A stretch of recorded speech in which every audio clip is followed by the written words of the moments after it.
जनलोकतंत्र.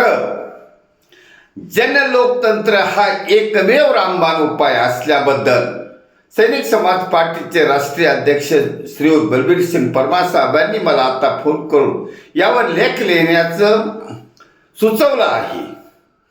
आज सकाळीच मोठी बातमी आहे की सोनम वांगचुक याला बळजबरीने पोलीस दवाखान्यात घेऊन गेले. ते काय उलटसुलट प्रतिक्रिया येत असतील त्या येऊ द्या, परंतु पश्चिम बंगालमध्ये काय झालं? पश्चिम बंगालमध्ये एका अननोन पक्षामध्ये सगळे खासदार गेले आणि त्यांनी वेगळा पक्ष स्थापन केला. TMC संपवून टाकली. महाराष्ट्रामध्ये काय चाललं आहे? महाराष्ट्रामध्ये भाजपचे आणि मित्र पक्षाचे मिळून 235 का 34 असे काही संख्याबळ असूनही विरोधक नगण्य झाले आहेत. तरी पण त्यांच्यातले पण आमदार खासदार फोडायचा सिलसिला सुरूच आहे.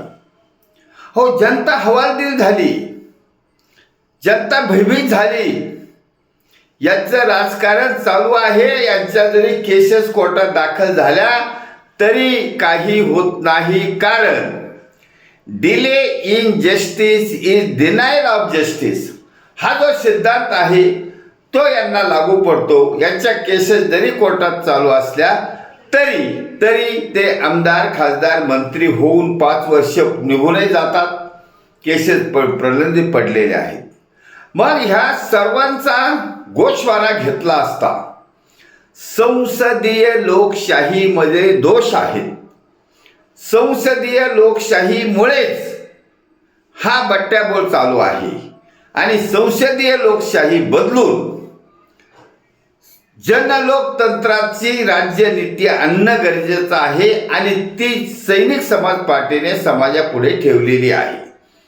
त्यामुळे सैनिक समाज पार्टीने सुचवलेला रामबाण उपाय हाच एकमेव एक दिवस तरी ह्या राजकीय स्वच्छता अभियान यशस्वी करून छत्रपती शिवाजी महाराजांच्या रेतेच्या राज्याची पुनरावृत्ती करण्यासाठी सैनिक समाज पार्टीचं खास सरकार सत्तेवर बसून देशामध्ये जनलोकतंत्राची राजनीती आणणार आणि त्यासाठी जनतेचा क्वालिफाईड इंटेलिजंट आणि शुद्ध जनतेचा सैनिक समाज पार्टीमध्ये येण्याचा सिलसिला जोरात सुरू आहे.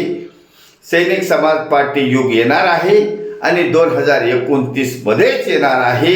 ही मात्र काळ्या दगडावरची पांढरी रेस ठरलेली आहे. भारत वर्ष की जय. छत्रपती शिवाजी महाराज की जय. सैनिक समाज पार्टीचा विजय असो.